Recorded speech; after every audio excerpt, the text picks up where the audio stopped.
সকলেই বলি আলহামদুলিল্লাহ। আর ঈমানি আওয়াজ দিয়ে পড়ে আলহামদুলিল্লাহ। ঈমানদার মুসলমান, সমস্ত প্রশংসা কার জন্য? একমাত্র মহান রব্বুল আলামিনের জন্য, যিনি আমাদেরকে সৃষ্টি করেছেন। ঠিক কিনা বলেন? ঈমানদার মুসলমান, আমাদের হায়াতের মালিক কে? আমাদের রিজকের মালিক কে? মুসলমান, আমরা কার গোলাম? আরো জোরে বলতে হবে, আমরা কার গোলাম? আমরা এক আল্লাহর গোলাম। ঠিক কিনা বলেন? মুসলমান, আসমান কার? জমিন কার? কোরআনে আছে কি আছে না? কয়টা আসমান? কয়টা? 7টা। আল্লাহ তাআলা কোরআনুল কারীমের মধ্যে বলছেন, আল্লাযী খালাকা সাবআ সামাওয়াতিন তিবাকা মা তারা ফি খালকির রহমানি মিন তাফাউত ফারজি'ল বাসারা হাল তারা মিন ফুতুর। নবী, আপনি বলে দেন, আমি আল্লাহ তাদের মাথার উপরে 1টা না, 2টা না, 3টা না, 4টা না, 5টা না, 6টা না, আমি আল্লাহ তাদের মাথার উপরে 7টা আসমান বানিয়েছি। কয়টা? এই 7টা আসমান বানাতে যে আল্লাহ তাআলা মিলিয়ন মিলিয়ন খুঁটির ব্যবহার করেছেন। হ্যাঁ, খুঁটি ছাড়া আসমান আছে? খুঁটি ছাড়া তো প্যান্ডেল থাকে না, বিল্ডিং থাকে না, ব্রিজ থাকে না। তাহলে খুঁটি ছাড়া আসমান কিভাবে আছে? তাও 1টা না, 2টা না, কয়টা? 7টা। সুবহানাল্লাহ বলেন। তাহলে ক্ষমতা কার? এই যে খুঁটিবিহীন আসমানগুলো টিকে আছে, এটা হলো আল্লাহ তাআলার নির্দেশ। আল্লাহ তাআলার নির্দেশ, আল্লাহ তাআলার ওয়াদা, আল্লাহ তাআলার কুদরত। ঠিক কিনা বলেন? মুসলমান, যে রব খুঁটিবিহীন এত বিশাল বড় আসমান বানিয়েছেন, যেই রব এই বিশাল বিস্তীর্ণ পৃথিবী সৃষ্টি করেছেন, যেই রব বিশাল এই সমুদ্র সৃষ্টি করেছেন, যেই রব সারা পৃথিবীতে অগণিত পাহাড় সৃষ্টি করেছেন, আমি সেই রবের জবানের কালাম থেকে আপনাদের সামনে তিলাওয়াত করেছি। শুনছেন? আল্লাহ তাআলার কালাম হৃদয়ে লাগে কি লাগে না? হার্ট টাচ করে কি করে না? সুবহানাল্লাহ বলেন। এই যে আমি আল্লাহ তাআলার কোরআন পড়লাম, আপনারা শুনছেন, এক এক হরফে 10টি করে নেকি পেয়েছেন। কয়টা করে? আপনারা কিন্তু আমার সাথে একটা কমিটমেন্ট করছেন, ওয়াদা করছেন, হাত উঠায়া। মুমিন কখনো ওয়াদার বরখেলাফ, যে ওয়াদা করে ওয়াদা রাখতে পারে না, সে মুমিন না, সে হলো মুনাফিক। আমি আগেই বলছি, এই জীবনে রাত্র জায়গা জায়গা অনেক সিনেমা দেখছেন, অনেক ফুটবল খেলা দেখছেন, অনেক গুনার কাজ করছেন, জুয়া খেলছেন, গাঁজা খাইছেন, হিরোইন খাইছেন, ফেন্সিডিল খাইছেন, সারা রাত কাটায় দিছেন। একটা রাতের মাত্র আধা ঘন্টা 40 মিনিট কি আমরা কোরআনের জন্য দিতে পারবো না? তাহলে ওঠাওঠি করেন কেন? একজনও সামনে থেকে উঠবে না, পিছ থেকে উঠবে না। আমরা জমে জমে বসে বসে আমরা কোরআনের বয়ান শুনবো, যাতে আল্লাহ তাআলা দেখেন যে আমরা আল্লাহ তাআলাকে কতটা ভালোবাসি। ঠিক কিনা বলেন? যারা কোরআনের মজমায় আসে তাদেরকে আল্লাহ তাআলা ভালোবাসেন, আর যারা কোরআনের মজমা ছেড়ে চলে যায়, ওরা হলো শয়তানের বন্ধু, ইবলিসের বন্ধু। ঠিক কিনা বলেন? যে যেখানে দাঁড়িয়ে আছি দাঁড়িয়ে থাকবো, বসে আছি বসে থাকবো আল্লাহর কোরআনের জন্য। ঠিক কিনা বলেন? মুসলমান, যেটা বলছিলাম, আমি আপনাদের সামনে কোরআনুল কারীম থেকে তেলাওয়াত করেছি, আপনারা শুনেছেন। এক একটা হরফের বিনিময়ে আল্লাহ তাআলা আমাদের আমল নামায় কমপক্ষে 10টি করে নেকি দান করছেন। আমি যে কোরআন থেকে তেলাওয়াত করছি, এই কোরআন আল্লাহ তাআলার জবানের কালাম। শুধু একজন কারি সাহেব না, 2 জন না, 3 জন না, 5 জন না, 10 জন না, 1000 না, 2000 না, পৃথিবীর সমস্ত হাফেজ আলেম কারিউল কোরআনরা যদি কোরআন তেলাওয়াত করে, কিয়ামত পর্যন্ত কোরআন পড়বে। এই কোরআনের তেলাওয়াত যতই হবে ততই কোরআনের মজা বেড়ে যাবে। ঠিক কিনা বলেন? ততই কোরআনের মজা বেড়ে যাবে।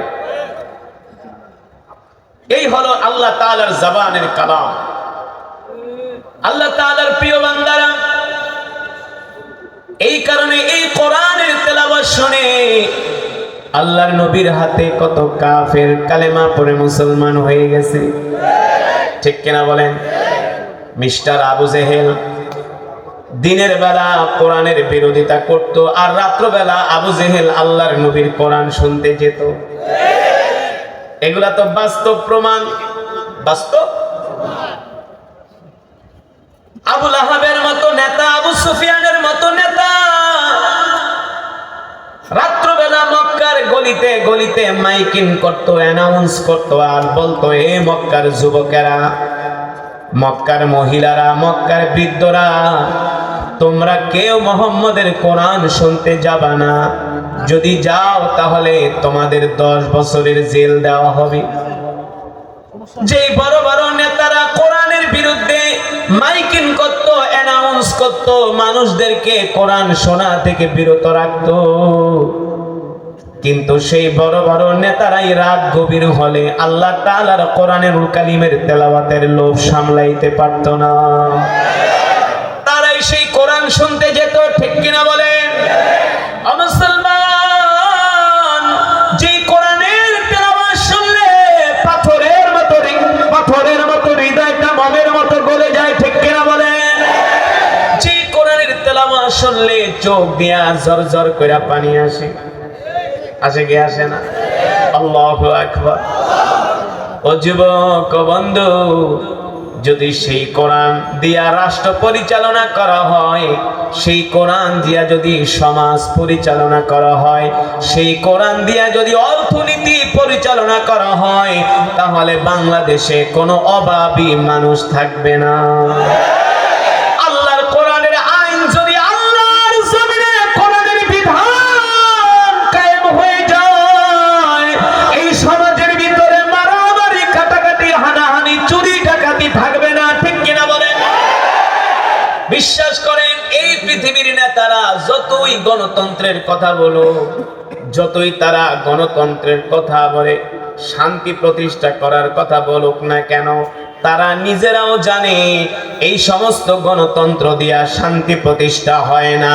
মানুষের জান মালের নিরাপত্তা দেওয়া যায় না, ইজ্জতের নিরাপত্তা দেওয়া যায় না।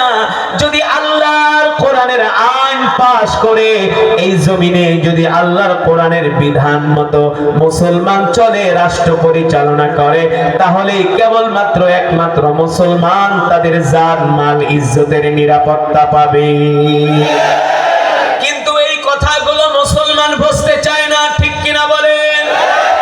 এই যে দেখেন, গতকালকের ঘটনা, 2 দিন আগের ঘটনা, মিরপুর পল্লবীতে একজন বিএনপি নেতাকে প্রকাশ্যে দিবালোকে গুলি করে হত্যা করছে। দিবালোকে প্রকাশ্যে গুলি করে হত্যা করছে। এই যে বাংলাদেশে এত খুন হয়, আজ পর্যন্ত পুলিশ, সেনাবাহিনী, র‍্যাব তারা এই খুনগুলো বন্ধ করতে পারে না। কারণ কি? কারণ হলো আব্রাহাম লিঙ্কনের এই গণতন্ত্র দিয়া এই পৃথিবীতে অন্যায়কে দূর করা যায় না, বরংস পৃথিবীতে দিন দিন আরো অন্যায় বেড়ে চলে, ঠিক কিনা বলে? কত খুনিদেরকে আজ পর্যন্ত পুলিশ ধরলো, কিন্তু তারা একদিক দিয়ে জেলখানায় যায়, আর একদিক দিয়ে বের হয়ে যায়। কিন্তু আল্লাহর কোরআনের আইন যদি থাকতো, তাহলে কোরআন অনুযায়ী তাদের বিচার করা হতো। কোরআন অনুযায়ী বিচার কি? তুমি যদি একজনকে হত্যা করো, তাহলে তার পরিবর্তে তোমাকে হত্যা করা হবে। এটা হলো আল্লাহর কোরআনের বিধান, ঠিক কিনা বলেন? কোন চোর যদি একবার চুরি করে ধরা খেলে, তাকে আশুলিয়ার সবচেয়ে বড় মাঠে নিয়া মানুষের সামনে তার হাতের কবজাটা ফালায় দাও, দেখবা এই জমিন থেকে চুরি ডাকাতি বন্ধ হয়ে যাবে, ঠিক কিনা বলেন?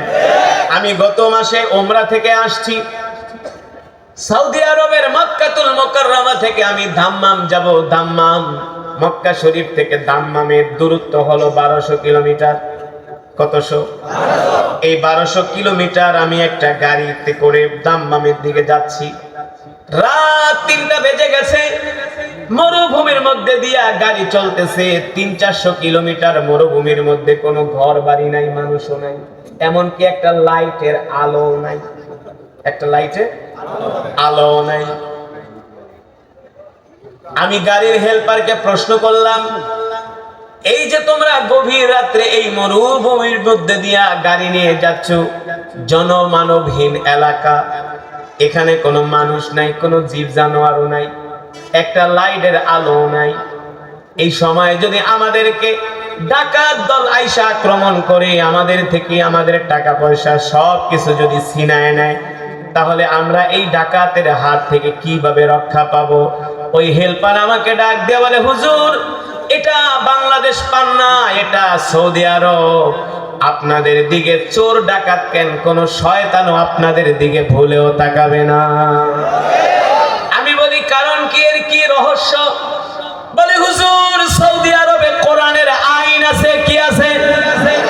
সৌদি আরবে হাতে গোনা কয়েকটা কোরআনের আইন আছে। যদি চোর চুরি করে ধরতে পারলে তার হাত কেটে দাও। কোন দর্শক যদি দর্শন করে তাকে ধরতে পারলে পাথর মেরা হত্যা করো। কোন খুনি যদি খুন করে তাকে যদি ধরতে পারো, তাহলে তাকে মানুষের সামনে নিয়ে ফাঁসির রশি দিয়া তাকে লটকায়া তার কল্লা ফেলে দাও। ঠিক কিনা বলে?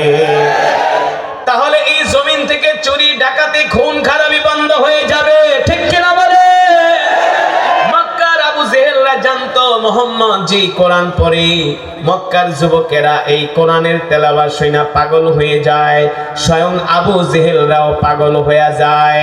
মক্কার কাফেররা জানতো মুহাম্মদ যে কোরআন পড়ে, এই কোরআন অনুযায়ী যদি মক্কার যুবকেরা চলে, তাহলে মক্কার জমিনে কোনো চুরি থাকবে না, ডাকাতি থাকবে না, ছিনতাই থাকবে না, চাঁদাবাজি থাকবে না, মাস্তানি থাকবে না। আর এই সমস্ত অন্যায় কাজ যদি না করে, তাহলে তো নেতাদের পকেটও ভারী হবে না, নেতাদের পকেটও ভারী হবে না। এই কারণে আবু জেহেলরা বলল, মুহাম্মদকে কোরআন শুনতে দেওয়া যাবে না, কোরআন পড়তে দেওয়া যাবে না। ঠিক কিনা বলেন? কিন্তু দেখেন আল্লাহ তাআলার কি হুকুম, আল্লাহ তাআলার কি কুদরত, যে আবু জেহেল কোরআনের বিরোধিতা করছে, কিন্তু আল্লাহ তাআলা আবু জেহেলকে হেদায়েত দেয় নাই। আবু জেহেল কালেমা পড়ে মুসলমান হতে পারে নাই, কিন্তু তার ছেলে ইকরামা ইবনে আবু জেহেল ঠিকই কালেমা পড়ে মুসলমান হয়েছে। আবু জেহেলের ছেলে ইকরামা কালেমা পড়ে মুসলমান হয়ে গেছে। সুবহানাল্লাহ বলেন। আল্লাহ তাআলা কোরআনুল কারীমের মধ্যে বলেন, ওয়া নুনাজ্জিলু মিনাল কুরআনি মা হুয়া শিফাউ ওয়া রাহমাতুল লিল মুমিনিন। আল্লাহু আকবার। ওয়া লা ইয়াজিদুয যালিমিনা ইল্লা খাসারা। নবী হে আমার, আমি আল্লাহ আপনার উপর যে কোরআন নাজিল করেছি, এই কোরআন আমি মুমিনের মুক্তির জন্য নাজিল করেছি, মুমিনের শেফার জন্য নাজিল করেছি। আল্লাহু আকবার। বিশ্বাস করেন, যদি বাংলার জমিনে কোরআনের রাজ কায়েম হয়ে যায়, তাহলে গার্মেন্টস শ্রমিকদেরকে আর বেতন নেওয়ার জন্য রাজপথে নামতে হবে না। মালিকের লোক এসে আপনাদেরকে পায়ে ধরে বেতন দিয়ে যাবে। কারণ আল্লাহ রাসূলের হাদিস, শ্রমিক যখন কাজ করে, শ্রমিকের ঘাম শুকানোর আগে তার পাওনা দিয়ে দাও। আর আমার দেশের শ্রমিকদেরকে অনেকে বেতন দিতে চায় না, মাসের পর মাস ঘুরায়, কিন্তু তাদেরকে দিয়া ঠিকই কাজ করায় নাই। ঠিক কিনা বলেন? কিন্তু আল্লাহর কোরআনের আইন যদি আল্লাহর জমিনে প্রতিষ্ঠিত হয়ে যায়, তাহলে জমিনের মধ্যে ইনসাফ কায়েম হবে। ঠিক কিনা বলে? ঠিক কিনা বলে? এই কারণেই তো আমিরুল মুমিনিন খলিফাতুল মুসলিমিন হযরত ওমর যখন খলিফা, হযরত ওমর মসজিদে নববীতে দাঁড়ায় বলছিল, ওমর হলো এখন মক্কার শাসক, মদিনার শাসক। ওমরের রাজ্যে যদি একটা কুকুরও না খায়া মরে, তাহলে কাল হাসরের ময়দানে ওমরকে আল্লাহর আদালতে জবাব দিতে হবে। আল্লাহর আদালতে জবাব দিতে হবে যদি ওমরের রাজ্যে, ওমরের দেশে একটা কুকুরও না খায়। এই কারণেই তো ওমর ঘরে আইসা তার গোলামকে ডাক দিয়ে বলল, গোলাম, তাড়াতাড়ি করে গুদাম খুলে দাও। বাইতুল মালের গুদাম খুলে দেওয়া হলো। হযরত ওমর নিজের মাথায় করে আটার বস্তা নিয়ে বৃদ্ধা মহিলার ঘরে চলে গেল। ঠিক কিনা বলেন? নিজের হাত দিয়া রুটি বানায়া বৃদ্ধা মহিলাকে খাওয়ালেন, বিধবা মহিলাকে খাওয়ালেন, তার সন্তানদেরকেও খাওয়ালেন। কেন হযরত ওমর এই কাজ করলেন? হযরত ওমর জানে আজকে যদি আমি জনগণের সেবা না করি, জনগণের হক যদি আদায় না করি, তাহলে কাল হাসরের ময়দানে ওমরকে আল্লাহর আদালতে আসামি হিসাবে উঠানো হবে। ঠিক কিনা বলে? ও মুসলমান, এই কারণে মক্কার কাফেররা সব সময় ভয়ে থাকতো, যদি মুহাম্মদ কোরআনের আইন যদি মক্কার জমিনে চালু করে দেয়, তাহলে মক্কার মানুষগুলো সোনার মানুষে পরিণত হয়ে যাবে। ঠিক কিনা বলেন? আবু জেহেলরা বিরোধিতা করছে, কিন্তু পারে নাই। আল্লাহর নবীকে শেষ পর্যন্ত আবু জেহেলরা মক্কা থেকে খেদায় দিয়েছে। আল্লাহর নবী মক্কা থেকে বের হয়ে মদিনায় চলে গেছে। আল্লাহর নবী মদিনায় যাওয়ার পরে মক্কার কাফেররা ষড়যন্ত্র শুরু করেছে। মুহাম্মদকে আমরা মক্কা থেকে তাড়ায় দিলাম, মুহাম্মদ মদিনায় চলে গেছে। ওইখানে যায় যদি মুহাম্মদ কোরআন দিয়ে রাষ্ট্র পরিচালনা করে, তাহলে মুহাম্মদের সাথী সঙ্গীর সংখ্যা বেড়ে যাবে, মুহাম্মদের অনুসারীর সংখ্যা বেড়ে যাবে। আর যখন মুহাম্মদের অনুসারীর সংখ্যা বেড়ে যাবে, মুহাম্মদ আবার মক্কায় এসে আমাদের উপরে আক্রমণ করবে। এই কথা ভেবে মক্কার কাফেররা 3000-এর বাহিনী নিয়ে মদিনায় আক্রমণ করার জন্য গেলেন। মদিনায় এমন আক্রমণ করলো মক্কার কাফেররা, আল্লাহর নবী 3000 কাফেরকে মোকাবেলা করার জন্য মাত্র 800 সাহাবী নিয়ে ময়দানে আসলেন। 800 সাহাবীরা 3000 কাফেরকে উহুদের ময়দানে এমন ভাবে শায়েস্তা করলেন, এমন ভাবে শিক্ষা দিলেন, ওই যুদ্ধে মক্কার কাফেররা মুসলমানদের কাছে পরাজিত হতে বাধ্য হয়েছে। আল্লাহু আকবার। ও মুসলমান, কারণ কি? মক্কার কাফেরদের সৈন্য সংখ্যা হলো 3000, আর মুসলমানের সৈন্য সংখ্যা মাত্র 800। কয়শো? আল্লাহর নবী ওই যুদ্ধে বিজয় অর্জন করেছেন। অস্ত্র দিয়া না, সৈন্য দিয়া না, শক্তি দিয়া না, ক্ষমতা দিয়া না। আল্লাহর নবীর কাছে সবচেয়ে বড় অস্ত্র ছিল, সেটা হলো কোটা 30 পারা কোরআন। এই কোরআনের তেলাওয়াত করে, এই কোরআনের তেলাওয়াত শুনে আল্লাহ রাসূলের সাহাবীরা শপথ নিয়েছেন, আসমান যার আইন চলবে তার, জমিন যার বিধান চলবে তার। ঠিক কিনা বলে? আল্লাহর জমিনে আবু জেহেলদের মাতবরি চলবে না, আবু লাহাবদের মাতবরি চলবে না, উতবা শাইবাদের মাতবরি চলবে না। ঠিক কিনা বলে? সাহাবীরা ঈমানের বলে বলিয়ান হয়ে 3000 কাফেরকে উহুদের ময়দানে এমন শিক্ষা দিলেন। ওই উহুদের যুদ্ধে আবু জেহেলের ছেলে ইকরামা, নাম কি? আবু জেহেল তো বদর যুদ্ধেই নিহত হয়েছে, জাহান্নামে চলে গেছে।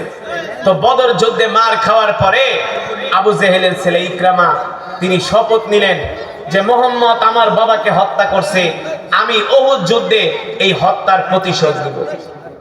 কে বললেন?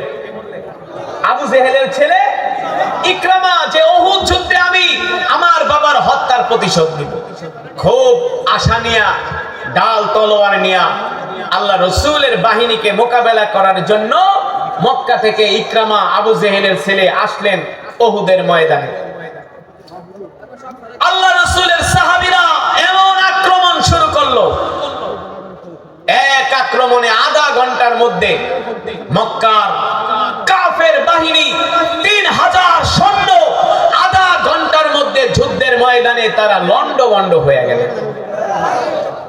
ইকরামা এমন মাইর খাইলো, বলল যে বদরে খেলো আমার বাবা মাইর, উহুদে খাইলাম আমি মাইর।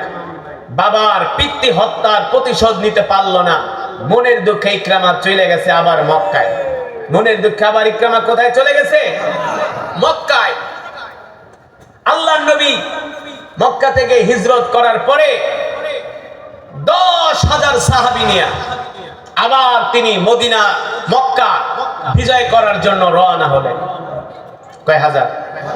10,000 সাহাবী নিয়ে আল্লাহ নবী মদিনা থেকে মক্কার উদ্দেশ্যে রওনা করলেন। আবু জেহেলের ছেলে ইকরামা জানতে পারল যে মুহাম্মদ আসতেছে মক্কা বিজয় করতে। তিনি মক্কার কিছু যুবকদেরকে ডাকলেন, ইয়া আইয়ুহাস শাবাব তাআলাও, এ মক্কার যুবকেরা আসো,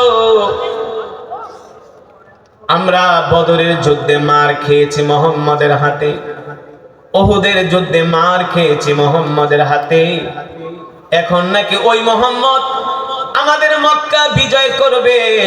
যদি মক্কার ক্ষমতা মুহাম্মদের হাতে চলে যায় তাহলে আমাদের অস্তিত্ব বিলীন হয়ে যাবে। আর আমার বাবা ছিলেন আবু জেহেল, মক্কার সবচেয়ে বড় লিডার। আমি চাই এই যুদ্ধে আমার বাবার হত্যার প্রতিশোধ নিতে। মুহাম্মদ যে মক্কায় আক্রমণ করবে, মক্কা বিজয় করবে মুহাম্মদ, আমি চাই মুহাম্মদের বাহিনীকে রাস্তার মধ্যে আমি আটকিয়ে দিব, তাদেরকে আমি রাস্তার মধ্যে বাধা দিব। মক্কার এমন কোন যুবক আছো কিনা আমার সাথে তোমরা শরীক হবা? মুহাম্মাদের বাহিনীকে আমি আবু জেহেলের ছেলে ইকরামা একটা চরম শিক্ষা দিব। এই কথা শোনার পরে 200 মক্কার যুবক আবু জেহেলের ছেলে ইকরামার সাথে তারা যোগ দিলেন আর শপথ নিলেন, যে কোনো ভাবে আমরা মুহাম্মাদের বাহিনীকে রাস্তায় আটকিয়ে দিব, মক্কায় প্রবেশ করতে দিব না, মক্কা বিজয় করতে দিব না।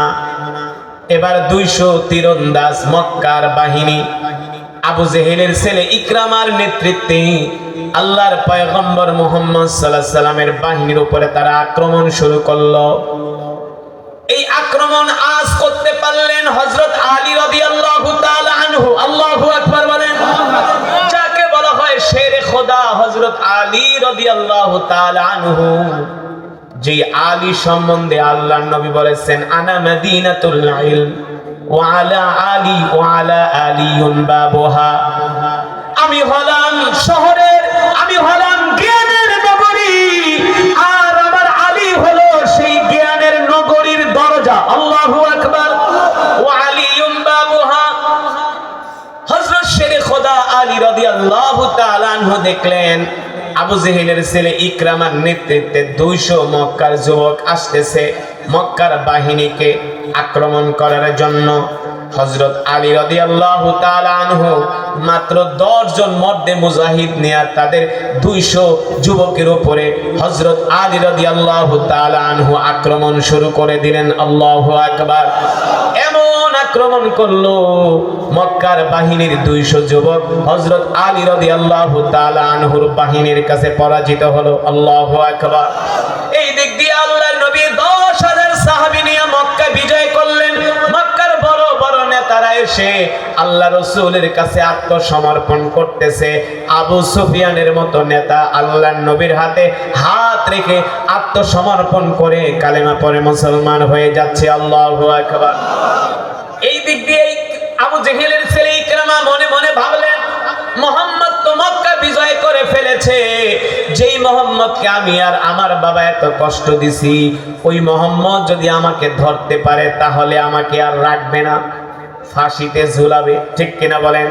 কারণ যে মুহাম্মদকে আমি এত কষ্ট দিছি, এত যন্ত্রণা দিছি, আমরা মুহাম্মদকে মক্কা থেকে বের করে দিছি, আজকে মক্কার ক্ষমতা মুহাম্মদের হাতে, যদি আমি মুহাম্মদের সামনে পড়ি মুহাম্মদ আমাকে আস্থা রাখবে না, মুহাম্মদ আমাকে ফাঁসির রশিতে ঝুলাবে। এই কথা চিন্তা করে ইকরামা বলল, আমি আর মক্কায় যাব না, আমি এবার মক্কা থেকে বের হইয়া মক্কা থেকে আমি অন্য কোন শহরে চলে যাব, অন্য কোন দেশে চলে যাব। মক্কার যুবকদেরকে বলল, ও দোস্তরা, আমার স্ত্রীকে বলে দিও আমি আর কোনোদিন মক্কায় ফিরব না, কারণ মুহাম্মদ আমাকে ধরতে পারলে আমাকে আর মুহাম্মদ জীবিত রাখবে না। এই কারণে আমি চলে গেলাম জর্দানের নদীবর্তী এলাকায়, সেই উপকূলীয় এলাকা থেকে নদী পার হয়ে আমি অন্য কোন দেশে আমি চলে যাব। এই কথা বলে ইকরামা রওনা দিলেন। ইকরামা রওনা দিয়া জর্দানের দিকে রওনা করলেন। আল্লাহর নবী মক্কা বিজয় করলেন। মক্কার যুবকরা দলে দলে আল্লাহর নবীর হাতে হাত রেখে কালেমা পড়ে মুসলমান হয়ে যাচ্ছে। মক্কার যুবকেরা বুঝতে পারলো যে মুহাম্মদ তাকে আমাদেরকে এত সুন্দর কোরআন শুনাইতো, ওই মুহাম্মদ যেহেতু মক্কা বিজয় করে ফেলেছে, মুহাম্মাদের হাতেই আমরা নিরাপদ, মুহাম্মাদের হাতেই আমাদের জান আমাদের মাল নিরাপদ। ঠিক কিনা বলেন? যেই মোহাম্মদ এত সুন্দর করে কোরআন পড়তে পারে, মানুষের সাথে সুন্দর আচরণ করে, ওই মোহাম্মদ কারোর জন্য হুমকি হতে পারে না, ঠিক কিনা বলে? ও মুসলমান, আমি আপনাদেরকে বলে যাই, যারা এত সুন্দর কোরআনের বাণী শোনায়, কোরআনের কথা বলে, দ্বীনের কথা বলে, তাদের হাতে যদি রাষ্ট্রের ক্ষমতা যায়, তারা কখনো জনগণের সাথে দুই নাম্বারি করবে না। ইমারত ইসলামী আফগানিস্তান, আমেরিকা এত মিথ্যা প্রোপাগান্ডা ছড়িয়েছে যে আফগান দেউলিয়া হয়ে গেছে, ফকির হয়ে গেছে, খাওয়া পায় না। এখন পত্রিকায় আসতেছে আফগানিস্তান দিন দিন আধুনিক লেটেস্ট গাড়ি বানাচ্ছে, অস্ত্র বানাচ্ছে, আধুনিক যুদ্ধ বিমান বানাচ্ছে, আধুনিক অস্ত্র বানাচ্ছে। আর আমেরিকাকে বলতেছে, আমেরিকা আর একবার যদি আমাদের দিকে চোখ বাঁকা করে তাকাও, তাহলে তোমাদের চোখ আমরা উঠিয়ে ফেলবো। ঠিক কি না? আমাদের দেশ স্বাধীন হলো আজকে 52 বছর, এখনো ভারত আমাদেরকে শান্তিতে থাকতে দেয় না। প্রতিদিন সীমান্তে আমাদের বাংলাদেশিদেরকে হত্যা করে। এই দেশের শাসকরা আজ পর্যন্ত পারলো না ভারতের চোখে চোখ রেখে একটা হুমকি দিতে পারছে। আগে যারা 16 বছর ক্ষমতায় ছিল, সবগুলা ছিল হিজলা, সবগুলা ছিল হিজলা। তারা ভারতকে একটা চোখ রাঙ্গানি দিতে পারে না, পারছে। আর ওই আফগানের মোল্লাদের কাছে আল্লাহর কোরআনের শাসন আছে, এই কারণে তারা কাউকে ভয় পায় না, কাউকে। ভারত আইসা মোল্লাদের পায়ের কাছে পড়ে থেকে আমাদের সাথে সম্পর্ক করো, তোমরা যা চাও আমরা তাই দিব। ভারতের পররাষ্ট্র মন্ত্রী আমির খান মুত্তাকি আসলেন দিল্লিতে, সাংবাদিক সম্মেলন করবে। আমির খান মুত্তাকি বলল, শোনো, আমি কিন্তু মোল্লা। আমি কি? আমি মোল্লা। তারা কাঠ মোল্লা না, তারা হলো আসল মোল্লা। তারা হলো কি? আসল মোল্লা। বলল, আমরা সাংবাদিক সম্মেলন করব, কিন্তু আমাদের সম্মেলনে মহিলা সাংবাদিক নট অ্যালাউ। মহিলা সাংবাদিক নট অ্যালাউ, কোন মাধ্যমে চলবে না, কোন মহিলাকে আমাদের সংবাদ সম্মেলনে ঢুকতে দিবা না। এই কথা শোনার পরে তো ভারতের ময়ূক রঞ্জন আছে না, একটা কুত্তা আছে না, মলম বিক্রেতা, হ্যাঁ, হাম্বা করে, ওই হাম্বার মাথা খারাপ হয়ে গেছে। মোদি তো তাহলে মৌলবাদীদের কাছে তো মোদি মাথা নত করে ফেলেছে। আরে বেটা, আসলে সত্যিকার অর্থে পৃথিবীর 250 কোটি মুসলমান যদি ইসলাম অনুযায়ী চলতো, আল্লাহর কোরআন দিয়ে রাষ্ট্র পরিচালনা করত, আমেরিকা, রাশিয়া, চীন, জাপান কে মুসলমানের সামনে কথা বলার সাহস পেত না। কিন্তু সব তো দালাল, সব। সৌদি আরবের বাদশাহ মোহাম্মদ বিন সালমান একটা দালাল, আর আমিরাতের বাদশাহ জায়েদ আল নাহিয়ান এটা হলো একটা কুত্তার বাচ্চা। সুদানের আফ্রিকার গরিব কালো মুসলমানদেরকে ওরা হত্যা করতেছে, জানেন না আপনারা? এমনি সুদানের মানুষগুলো খাবার পায় না, শুকায় এক একটা কাঠ হয়ে গেছে, কাঠ। পুষ্টিহীনতায় সুদানের মানুষগুলো মরে যাচ্ছে, খাবার পাচ্ছে না। এই আরব আমিরাতের বাদশাহ জায়েদ আল নাহিয়ান, ইসরায়েল মিলে সুদানে শুধু স্বর্ণের জন্য সুদানের হাজার হাজার মানুষদেরকে তারা হত্যা করছে, শুধু স্বর্ণের জন্য। তো এই আরব আমিরাতের ওদেরকে কি আপনারা মুসলমান বলবেন? মুসলমান বলবেন? ওরা যে এত আরামে এসে আছে, শুধু আল্লাহ তাআলা ওদের মাটির নিচে তেল দিছে, তেলের কারণে, স্বর্ণের কারণে, ঠিক কিনা বলেন? যদি তারা বুঝতো আল্লাহর কোরআন অনুযায়ী যদি তারা রাষ্ট্র পরিচালনা করত, তাহলে আমেরিকা, রাশিয়া আজকে মুসলমানদের ধারে ধারে ভিক্ষার ঝুলি নিয়ে ঘুরত। কিন্তু আমরা তো সেই কোরআন দিয়ে রাষ্ট্র পরিচালনা করতে পারি না, কোরআনের শাসন আমরা প্রতিষ্ঠা করতে পারি না। এটা আমাদের ব্যর্থতা। যেই কোরআন আমি আপনাদের সামনে তেলাওয়াত করলাম, এই কোরআন শুধু তেলাওয়াতের জন্যই নাজিল হয় না। আমাদের প্রতি আল্লাহর কোরআনের হক আছে। শ্রমিক ভাইরা, যুবক ভাইরা, ভালো করে শুনে রাখেন।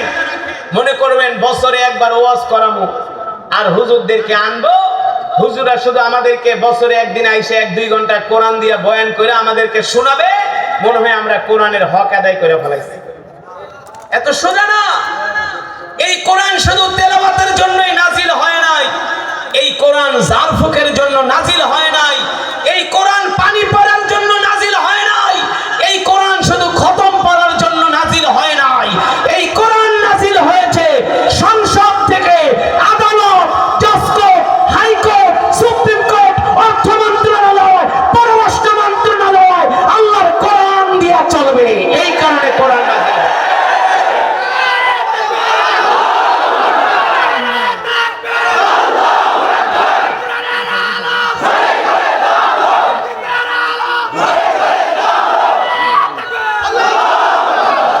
হাসরের ময়দানে আল্লাহর নবী যদি বলে, এই উম্মতরা তাকায় দেখ, আমার এই সাহাবীর হাত নাই, এই সাহাবীর পা নাই, এই সাহাবীর নাক নাই, এই সাহাবীর চোখ নাই, এই সাহাবীর কলিজা নাই।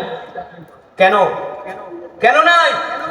শুধু আল্লাহর জমিনে আল্লাহর দ্বীন কায়েম করতে যায় সাহাবীদের কাফেররা হাত কেটেছে, পা কেটেছে, নাক কেটেছে, কলিজা কেটেছে, চোখ উঠিয়ে ফেলেছে, শুধু কোরআনের কথা বলার কারণে। দেখেন না, আমরা গত 16 বছর জেল, জুলুম, নির্যাতন সহ্য করে আমরা বাতিলের বিরুদ্ধে কথা বলেছি। এই কারণে সবচেয়ে বেশি নির্যাতনের শিকার হয়েছে আলেম সমাজ। হয় নাই? আলেমরা নির্যাতনের শিকার হয় নাই? ওয়াজ করতে গেলে আইসা মাইক বন্ধ করে দিত, ওয়াজ করতে ওঠার আগে স্লিপ দিত, হুজুর সাবধান, আমাদের বিরুদ্ধে কিছু বলা যাবে না। বলতো কি বলতো না? ওই আজকের মাহফিলে তাই এসে কেউ বলে নাই হুজুর সাবধান? বলছে? বলছে? বলে নাই, বলার সাহস নাই। আগে একটা ওয়াজ মাহফিল করতে গেলে ডিসি, ওসি রে 1 নাম্বার সুরে সরষের তেল মাখতে হতো। হ্যাঁ, যে আমাদের মাহফিল করার অনুমতি দেন, আমাদেরকে একটু অনুমতি দেন। ওসি আবার ফোন দিত, থানায় আসেন, থানায় আসেন, এই হুজুরকে কেন দাওয়াত দিছেন, ওই হুজুরকে কেন দাওয়াত দিছেন। মনে হয় বাপ দাদার তালুকদারি। এই দেশের মুসলমান, এই দেশের শ্রমিক, এই দেশের প্রবাসীরা ওয়াজ মাহফিল করে তাদের পকেটের পয়সা দিয়া বেটা। 16 ঘন্টা ডিউটি করে গার্মেন্টস শ্রমিকরা 1 টাকা 10 টাকা জমায় জমায় তারা ওয়াজ মাহফিল করে। কোন ভক্তকে দিয়ে ওয়াজ করাবে এটা তাদের ব্যাপার। তুমি পুলিশ বলার কে? তোমাকে বলার অধিকার দিয়েছে কে? এই সাহসগুলো পেয়েছে একমাত্র আমরা আল্লাহর দ্বীন থেকে দূরে সরে যাওয়ার কারণে। ঠিক কেন বলেন? এবার দেখেন মুসলমান, আল্লাহর নবী যখন মক্কা বিজয় করলেন, মক্কার কাফেররা দলে দলে আল্লাহর নবীর হাতে হাত রেখে কালেমা পড়ে মুসলমান হয়ে যাচ্ছে। আবু সুফিয়ানের মতো নেতা আল্লাহর নবীর কাছে এসে বলল, মুহাম্মদ তুমি আমাকে ক্ষমা করে দাও, আমি তোমার কাছে আমার জান ভিক্ষা চাচ্ছি মুহাম্মদ। আল্লাহর নবী বলে, আবু সুফিয়ান তুমি যদি কালেমা পড়ে মুসলমান হও তাহলে তোমাকে ক্ষমা করা হবে, অন্যথায় ক্ষমা করা। আবু সুফিয়ান কালেমা পড়ে মুসলমান হয়ে গেলেন। মক্কার মধ্যে শোরগোল পড়ে গেল, শুনশনি শুনশনি। আমাদের নেতা আবু সুফিয়ান কালেমা পড়ে মুসলমান হয়ে গেছে। এই কথা শোনার পরে মক্কার মানুষেরা দলে দলে এসে আল্লাহর নবীর হাতে হাত রেখে কালেমা পড়ে মুসলমান হচ্ছে। এমনকি ওই যে আবু জেহেলের ছেলে ইকরামার স্ত্রী যখন জানতে পারলো আল্লাহর নবী মক্কা বিজয় করেছে, ইকরামার স্ত্রী আল্লাহর নবীর ঘরের দরজার সামনে এসে দাঁড়িয়ে আছে, ঘুমটা দিয়া মুখ ঢেকে দাঁড়িয়ে আছে, আর বলতেছে, শোনো কে আসো, আমাকে একটু আল্লাহর পয়গম্বর মুহাম্মদ সাল্লাল্লাহু আলাইহি সাল্লামের সাথে আমাকে একটু কথা বলার সুযোগ করে দিবা। আল্লাহর নবী মক্কার প্রেসিডেন্ট। এবার সাহাবীরা যে বললেন, ওগো আল্লাহর নবী, আবু জেহেলের ছেলে ইকরামা ইকরামার স্ত্রী এসেছে আপনার সাথে কথা বলার জন্য। এবার ইকরামার স্ত্রী আল্লাহর নবীর কাছে গেলেন, যে বললেন, ওগো আল্লাহর পয়গম্বর, আপনি কি আমাকে চিনতে পেরেছেন নাকি?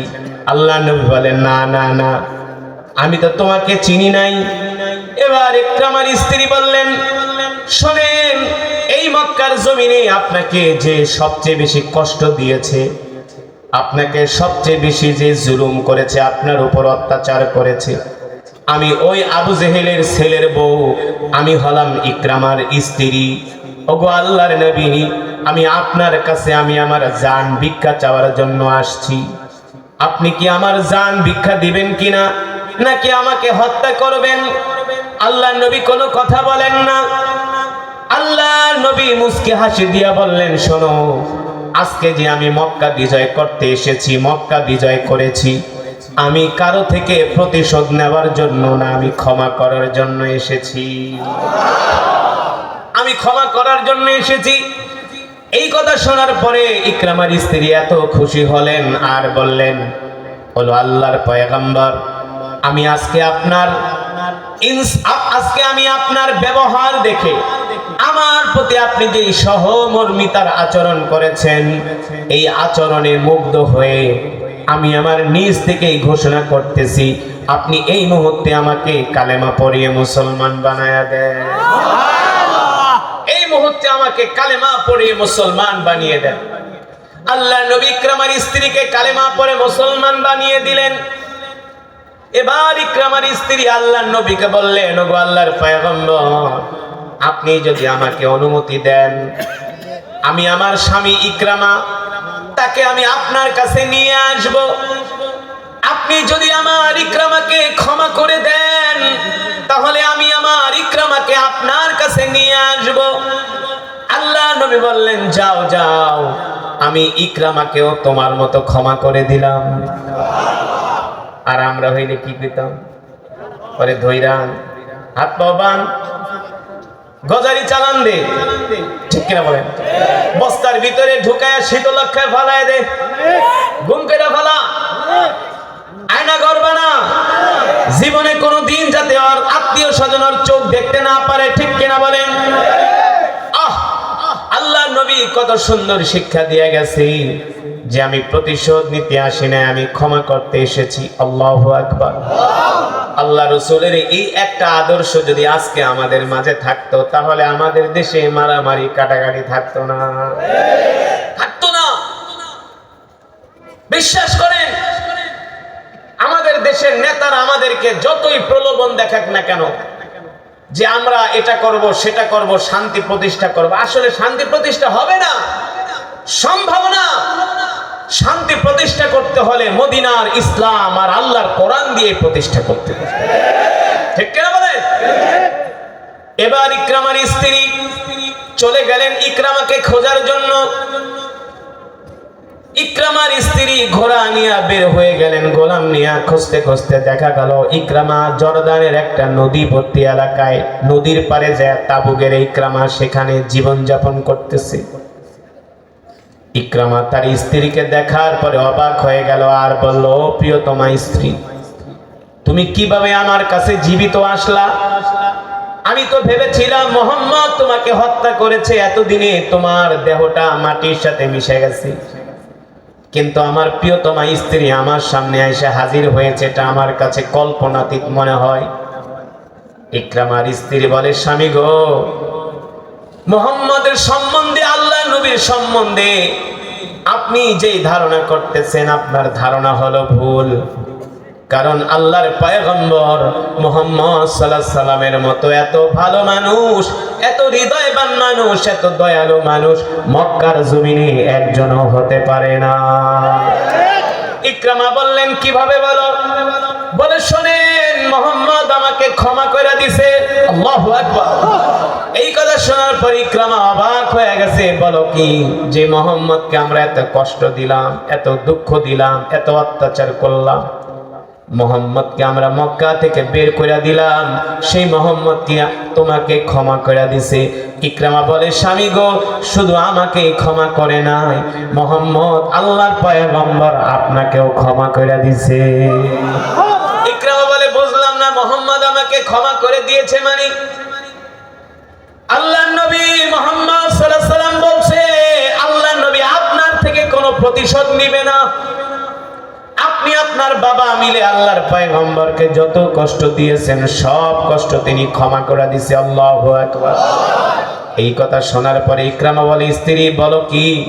মুহাম্মদ আমাকে যদি ক্ষমা করে দেয়, আমার জান যদি মুহাম্মদ ভিক্ষা দেয়, তাহলে আমি ইকরামাই একমাত্র মুহাম্মদের কাছে নিরাপদ। আমি ইকরামাই মুহাম্মদের কাছে নিরাপদ। আমার জান, আমার মাল, আমার স্ত্রী মুহাম্মদের কাছে নিরাপদ। আল্লাহু আকবার। যাকে এত কষ্ট দিয়েছি সে আমাদেরকে কষ্ট না দিয়ে আমাদেরকে ক্ষমা করে দিতেছে। এই কথা বলে ইকরামার চোখ দিয়া ঝরঝর করে পানি পড়তেছে। আর ইকরামা তার স্ত্রীর হাত ধরে বলে, মুহাম্মদ এত ভালো মানুষ আমি আগে বুঝি নাই। আমার বাবার প্ররোচনায় পড়ে, আমার বাবার ফাঁদে পড়ে আমি মুহাম্মদকে কত কষ্ট দিয়েছি। ওগো প্রিয়তমা, চলো চলো আমরা দুইজনেই আল্লাহর পয়গম্বরের হাতে হাত রেখে কালেমা পড়ে মুসলমান হয়ে যাব। এবার ইকরামা তার স্ত্রী আল্লাহর নবীর বাড়ির দিকে আসতেছেন। ঘোড়া দৌড়ায়া সাহাবায়ে কেরাম আল্লাহর নবীর ঘরের দরজার সামনে পাহারা দিতেছে। এক সাহাবী আর এক সাহাবীকে বলে, দেখো ওই যে আবু জেহেলের ছেলে ইকরামা আসতেছে। কয়েকজন সাহাবী বলে, আজকে ইকরামাকে পাইলে সাইজ করব, ইকরামার থেকে প্রতিশোধ নিব। হযরত ওমরের মতো সাহাবী দাঁড়ায় আছে। আল্লাহর নবী বলে, ওমর সাবধান সাবধান, ইকরামার সাথে কোনো খারাপ আচরণ করবেন না, ইকরামাকে কোনো ভয় দেখাবেন না। আমি আল্লাহর পয়গম্বর ইকরামাকে ক্ষমা করে দিয়েছি। আল্লাহু আকবার। ইকরামা আল্লাহর নবীর ঘরে ঢুকলেন। আল্লাহর নবী আবু জেহেলের ছেলে ইকরামাকে নিজের বুকে জড়িয়ে নিলেন আর বললেন, ইকরামা আমি তোমার থেকে কোনো প্রতিশোধ নিব না, আমি তোমাকে ক্ষমা করে দিলাম। ইকরামা বলেন, যে আল্লাহর পয়গম্বর মুহাম্মদ সাল্লাল্লাহু আলাইহি সাল্লামকে আমরা এত কষ্ট দিয়েছি, এত নির্যাতন করেছি, জুলুম করেছি, নিজের জন্মভূমি থেকে আমরা বের করে দিয়েছি, ওই মুহাম্মদ যেহেতু আমাদের থেকে কোনো প্রতিশোধ নেয় নাই, তাহলে আমি ইকরামা আল্লাহর পয়গম্বরের সামনে ঘোষণা দিলাম, আপনার কাছে আমার জান নিরাপদ, আমার মাল নিরাপদ, আমি নিজেও আপনার কাছে নিরাপদ। আল্লাহু আকবার। আর যেহেতু আপনার কাছে নিরাপদ, আপনি আর দেরি করবেন না, আপনি এখনই আমাকে কালেমা পড়ায় মুসলমান বানায় দেন। জোরে বলেন সুবহানাল্লাহ। ইকরামা কালেমা পড়ে মুসলমান হয়ে গেল। একটু আগেও ইকরামা ছিলেন কাফের মুশরিক, ঠিক কিনা বলেন? এখন হয়ে গেল ইকরামা ঈমানওয়ালা মুসলমান। আল্লাহর নবীর ইন্তেকালের পরে রোমান বাহিনী মদিনায় আক্রমণ করার জন্য তারা ১.৫ লক্ষ সৈন্য রেডি করছে। কয় লক্ষ? ১.৫ লক্ষ।